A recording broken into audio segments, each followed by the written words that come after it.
I'm back with Rick Explains the Bible. Today we're going to look at Genesis chapter 22. So let's start reading in Genesis 22. And it came to pass after these things that God did tempt Abraham, and said unto him, Abraham, and he said, Behold, here I am. And he said, Take now thy son, thine only son Isaac, whom thou lovest, and get thee into the land of Moriah, and offer him there for a burnt offering upon one of the mountains which I tell thee of.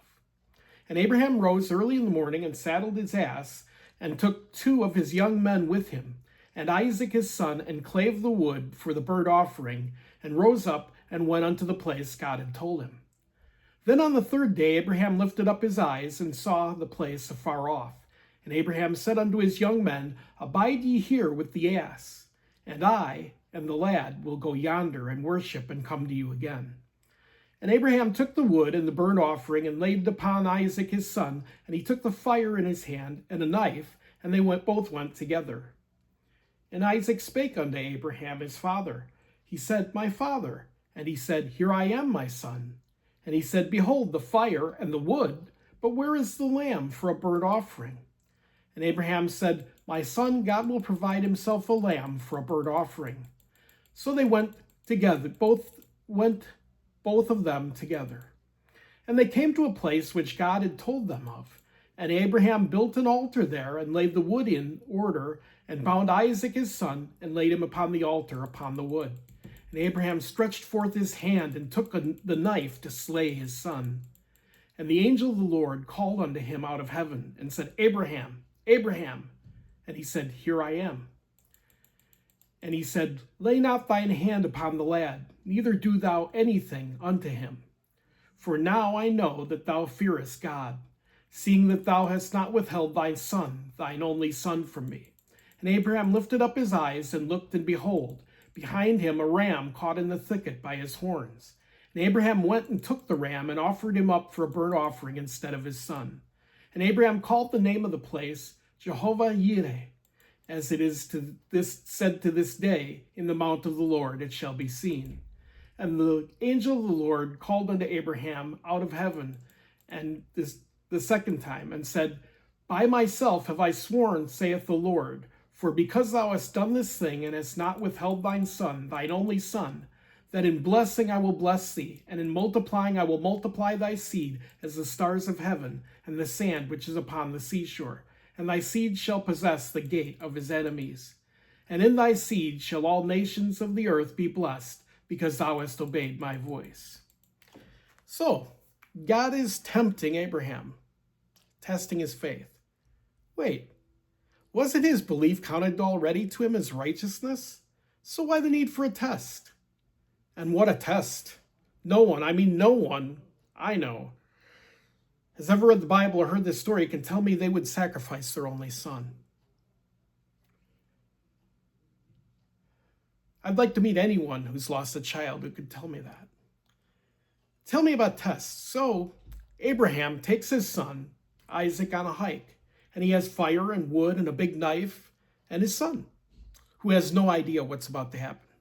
And Abraham tells his servants he'll be right back, and he begins to sacrifice Isaac, but then an angel stops him, and God provides a ram instead. Because, well, of course, God needs a barbecue.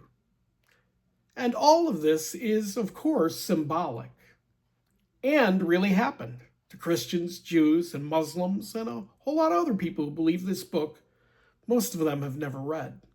Most people only know it as a story it was told to them, like a cosmic game of telephone. So Abraham is like God in this story. He's going to kill his son. Well, sacrifice him. And his son is a type of Jesus. But in the end, God provides a sacrifice, as he will do with his only son, the magical Jesus.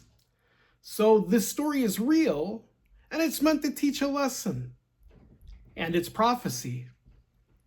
Actually, you can decide for yourself. But to me, it's all bullshit. And Abraham is again told he'll be blessed, that all the people will be blessed because of him. And to this day, we have wars and rumors of wars, just like, spoiler alert, the Bible says there will be, all over the argument of, well, these particular people in this particular place in this particular time, since we have three religions who all claim Abraham and all claim Isaac. And in some way, Muslims at least claim Ishmael as well. So we see all these converging, and it leads people to believe, well, it must be true if all these people believe it. Unfortunately, that's not logical. Things aren't necessarily true just because they're popular. Verse 19. So Abraham returned unto his young men, and they rose up and went to Beersheba. And Abraham dwelt at Beersheba. And it came to pass, after these things, that it was told Abraham, saying, Behold, Milcah, she hath borne a child unto thy brother Nahor. Huz is the firstborn, and Buz his brother, Kemuel the father of Aram, and Chesed, and Hazo, and Pildash, and Jildlaph, and Bethuel. And Bethuel begat Rebekah. These 8 Milcah did bear to Nahor, Abraham's brother. And his concubine, whose name was Reumah, she bare also Tebah, Gaham, Tehash, and Maachah. So Abraham loaded up the truck and moved to Beersheba, where he hears about his brother who had a fuck ton of kids, and even a concubine, because we know that women back then, and still today for a lot of people, are just property. And Abraham has Isaac. And there was Ishmael, who was written out of God's will because he was a red-headed stepchild, and after this point, he's largely forgotten. And so that's our chapter today, chapter 22 of Genesis. Have a great day.